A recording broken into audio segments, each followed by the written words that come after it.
यो प्रेम दिवस अनि तिम्रो प्रेम हेर न, तिमी छैनौ आज, तर तिम्रो यादहरू यसरी आउँछन् मानौ तिम्रो यादहरू पनि धारिलो हतियारभन्दा कम छैन। खै गल्ती कहाँ भयो, अझै बुझ्न सकिनँ। तर तिम्रो यादहरूले मेरो भविष्य यसरी अँध्यारो बनाए कि प्रिय, मानव कसैले जुनगिरीबाट उसको उज्यालो खोसिदिएको छ। कैयौँ वर्ष हामी साथमा रमायौँ यस्तो थुप्रै प्रेम दिवसहरूमा, तर हेर न प्रिय, आज प्रेम दिवस फेरि फर्कियो। तिमी छैनौ, केवल तिम्रो यादहरू फर्किए।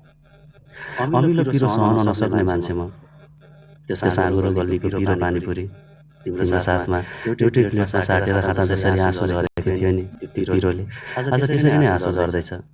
फरक यति हो प्रिय, आज पानीपुरीको पिरोले होइन तिम्रो यादहरूले झरेका छन् मेरो आँसु। साँच्चै यार, कस्तो अधुरो प्रेम भएछ तिमीसँग। हेर न, म तिमीलाई मेरो घरको पूजा कोठामा देवी बनाएर पूजा गर्ने सपना बनाएको मान्छे आज तिम्रो यादहरू बोकेर मसान घाटमा उभिएको छु, आफै लास आफै मलामी भनेर।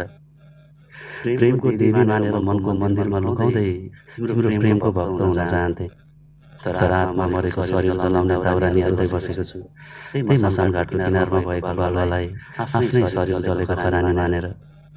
औँला उठ्छ समाज र आफन्तको, पागल भयो भन्छन् भविष्य बिगारेर।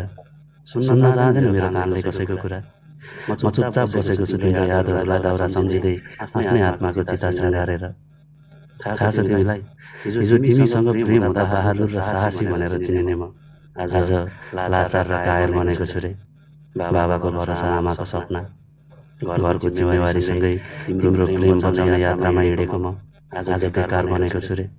ठिक छ प्रिय, तिमीले प्रेमले दिएको धोका पनि उपहार स्वरूप स्वीकार गरिदिए आज। के गरौँ, तिमीसँग प्रेम नै त्यस्तो थियो। तिम्रो प्रेममा आफैलाई यसरी हराएको थिएँ जसरी निन्द्रभित्र चिन्ताहरू हराउने गर्छ। तिम्रो प्रेमलाई यसरी जोगाएको थिएँ जसरी एउटा पछ्यौरीले नारीको इज्जत जोगाउने गर्छ। थाहा छ तिमीलाई, तिमीसँग कति प्रेम थियो मलाई। म तिम्रो हात समाएर मन्दिरको ढोकासम्म पुगेर तिमीलाई नै थाहा नदिई तिमी नै माग्ने गर्थ्यो त्यो भगवान्सँग। तर बल्ल महसुस भयो प्रिय, कहिलेकाहीँ चोखो मनले मागेको अमृत पनि विष मिल्दो रहेछ। ठिक छ, आज प्रेम दिवस, सायद त्यसैले याद आयो तिमी। म आज पनि घृणा गर्दिनँ तिमीलाई, तर पनि छैन अब तिम्रो निम्ति प्रेम। म आज पनि घृणा गर्दिनँ तिमीलाई, तर प्रेम छैन अब तिम्रो निम्ति। यदि प्रेम विवाह अनि बेहुली तिमी हो भने मलाई स्वीकार छैन सिउँदो रङ्गाउने त्यो सिन्दुर एक चिम्टी।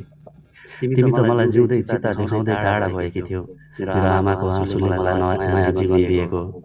यदि मेरो आमाको मुखबाट आउने बुहारी शब्द तिम्रो लागि हो भने मलाई आफ्नै मलामी स्वीकार छ, तर स्वीकार छैन आफ्नै जन्ती। तिमीलाई थाहा छ प्रिय, तिमीले छोडेपछि कोही पागल बनेको छ रे भन्दैछौ रे, खुब धाक लगाउँछ रे साथीहरूको माझमा। तिमीले छोडेपछि कोही पागल बनेको छ रे भन्दै खुब धाक लगाउँछौ रे साथीहरूको माझमा। सुन न प्रिय, हो म पागल बनेको थिएँ किनकि म प्रेममा आफैलाई रित्याउन सक्छु, तर त्यति कायर पनि सोच्ने भुल नगर। त्यही पागलपनभित्र तिम्रो यादहरू बिस्तारै सिद्ध्याउन सक्छु। के को घमण्ड गर्छौ तिमी?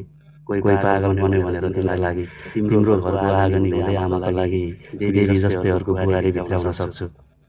प्रेम दिवसको शुभकामना। प्रेमको अर्थै नबुझ्ने तिमीलाई पनि, प्रेमको अर्थै नबुझ्ने तिमीलाई पनि।